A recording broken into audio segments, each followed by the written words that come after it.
Assalamualaikum warahmatullahi wabarakatuh. Perkenalkan saya Natasha Amelia Prayuli sebagai moderator dari kelompok 9 dan rekan saya Syifa Fionalita, Salsabila, dan Rehan Fadilah sebagai pemateri. Hari ini kami akan mempresentasikan hasil diskusi kami mengenai administrasi layanan khusus. Kepada rekan-rekan saya dipersilahkan untuk menyampaikan materi hari ini.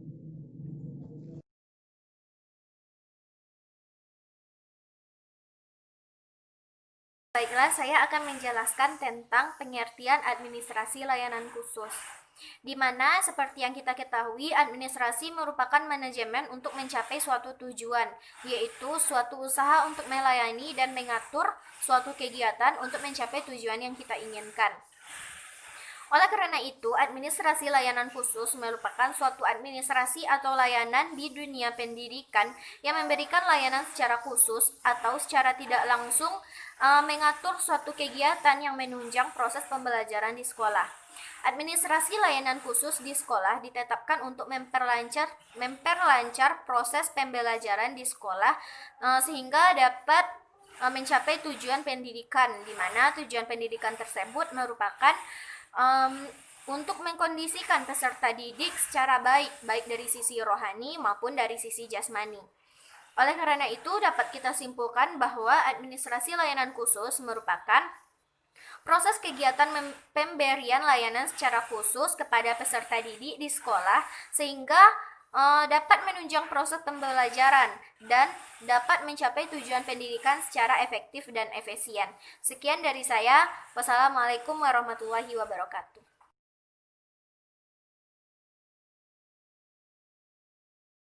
Perkenalkan, saya Syifa Fionalita, NIM 19053063 akan menjelaskan tentang jenis-jenis layanan khusus dan pengelolaannya. Terdiri dari pustaka, labor, UKS, kafe, sarana ibadah, asrama, koperasi, dan transportasi.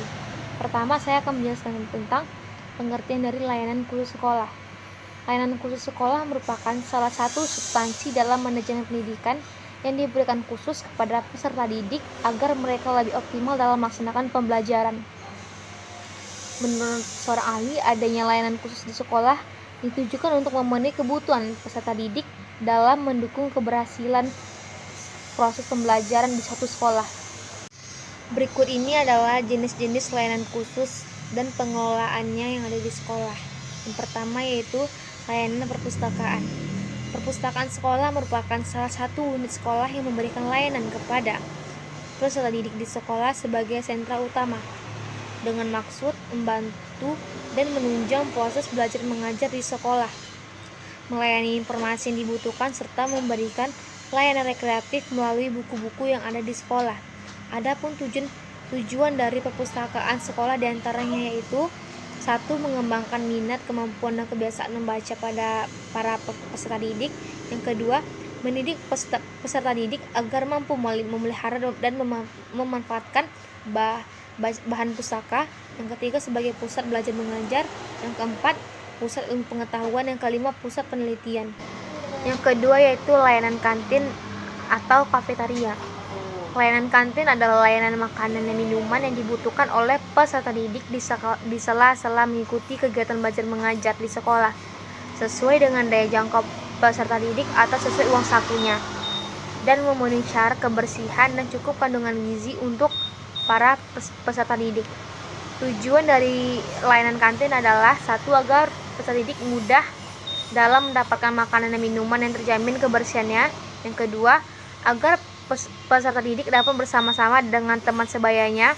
Yang ketiga, agar peserta didik dapat mengenal jenis-jenis makanan yang ada di sekolah. Yang ketiga yaitu layanan kesehatan sekolah atau UKS.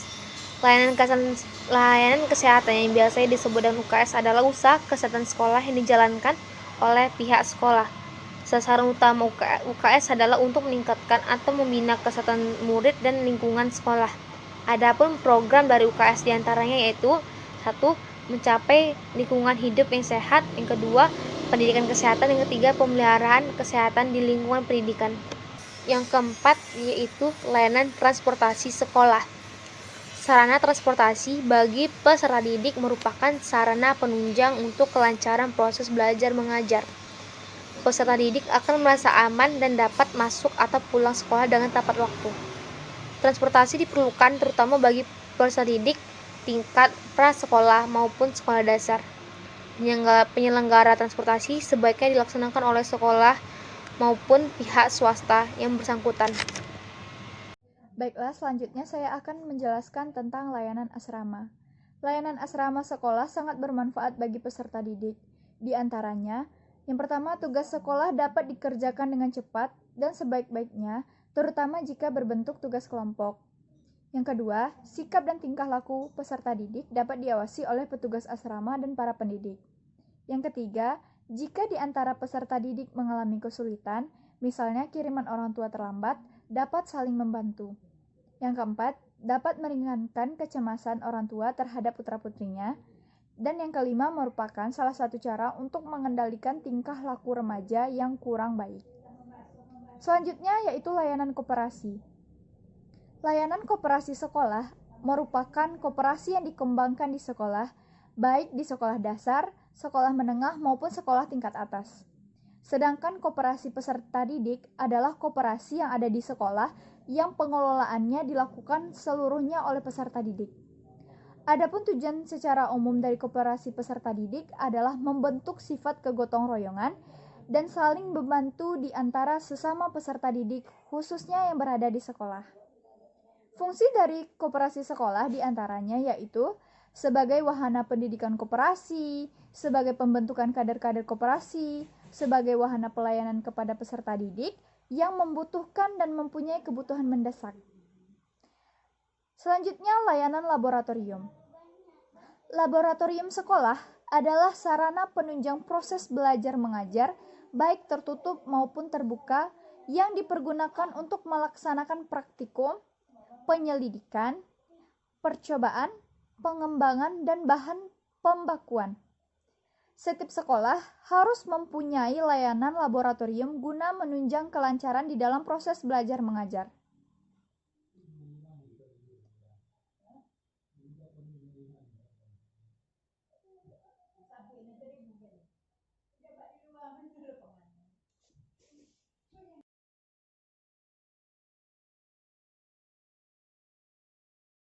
Perkenalkan, nama saya Rayhan Fadila, NIM 19053557. Baiklah, saya akan menjelaskan tentang materi yang ketiga, yaitu keterlibatan guru terhadap administrasi layanan khusus. Menurut Nur Ifani Zikata dan Ade Alfiansyah mengatakan bahwa ada beberapa keterlibatan guru dalam administrasi layanan khusus. Pertama adalah keterlibatan guru dalam administrasi perpustakaan. Di sini guru mempunyai peran penting dalam administrasi perpustakaan, yaitu pertama peranannya yaitu guru memperkenalkan buku-buku kepada siswa, guru mempersiapkan perpustakaan untuk para siswa, guru juga mengenalkan buku-buku yang ada kepada siswa-siswanya. Dan selanjutnya adalah guru harus mengetahui jenis-jenis buku apa saja yang ada dalam perpustakaan tersebut.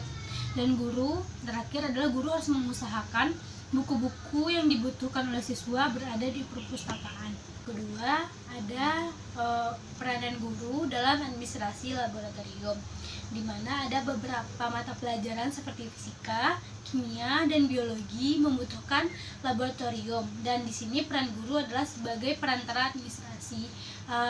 Pertama, guru memberitahu siswa tentang laboratorium dan cara penggunaan laboratorium. Kedua, guru menjelaskan kepada siswa dampak-dampak apa saja yang akan terjadi jika melanggar aturan-aturan yang ada di laboratorium. Yang ketiga, guru mengawasi kegiatan siswa saat melakukan praktek di laboratorium. Keempat, guru juga menyediakan kebutuhan-kebutuhan siswa untuk praktek yang ada di laboratorium. Selanjutnya yang ketiga yaitu ketersediaan guru dalam administrasi kafetaria. Sebenarnya kafetaria tidak berperan langsung dalam proses belajar mengajar, namun hal ini tidak boleh luput dari perhatian guru dan kepala sekolah. Adapun beberapa peran guru dalam hal ini yaitu pertama, memastikan bahwa kafetaria tersebut sehat dan bersih dan aman untuk murid-murid. Yang kedua, memastikan tempat yang digunakan dalam kafetaria juga bersih dan aman digunakan. Yang ketiga, memastikan harga yang tersedia itu sesuai dengan kondisi sekolah atau sesuai dengan murid-murid. Yang keempat, memberikan batasan kepada kafetaria untuk membuka kafe di jam istirahat saja dan tidak melayani siswa di luar jam istirahat.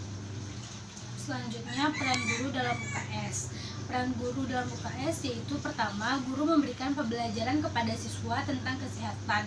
Yang kedua, guru melakukan pemeriksaan rutin sekali seminggu. Yang ketiga, guru melakukan pemeriksaan rutin berkala sesuai dengan kartu menuju sehat selama 4 bulan sekali. Layanan ibadah. Layanan ibadah harus ada di setiap sekolah. Layanan peribadatan akan menunjang proses pembelajaran di sekolah karena belajar bisa dilakukan di mana saja. Guru akan memfasilitasi hal tersebut dan menjaga agar ibadah siswa terus meningkat walaupun berada di sekolah. Ini adalah layanan koperasi. Peran guru dalam hal ini yaitu pertama, guru memberitahu dan memberi pelajaran tentang apa itu koperasi kepada siswa. Yang kedua, guru menyediakan koperasi yang dimana isinya kebutuhan-kebutuhan dari siswa. Yang ketiga, guru melibatkan siswa dalam kegiatan koperasi di sekolah. Terakhir, guru mengembangkan minat siswa berusaha melalui koperasi-koperasi di sekolah.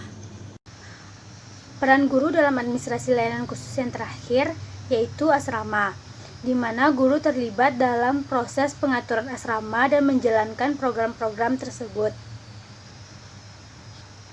Adapun keterlibatan guru dalam hal ini adalah pertama, membuat peraturan asrama, kedua, menyusun anggaran untuk perlengkapan asrama, yang ketiga, membuat peraturan penyelenggaraan untuk keamanan asrama. Demikianlah materi dari saya kembalikan ke moderator. Demikianlah hasil presentasi dari kelompok kami. Apabila ada kesalahan, mohon dimaafkan. Terima kasih banyak atas partisipasi teman-teman sekalian sudah menonton video ini. Terima kasih saya ucapkan. Assalamualaikum warahmatullahi wabarakatuh.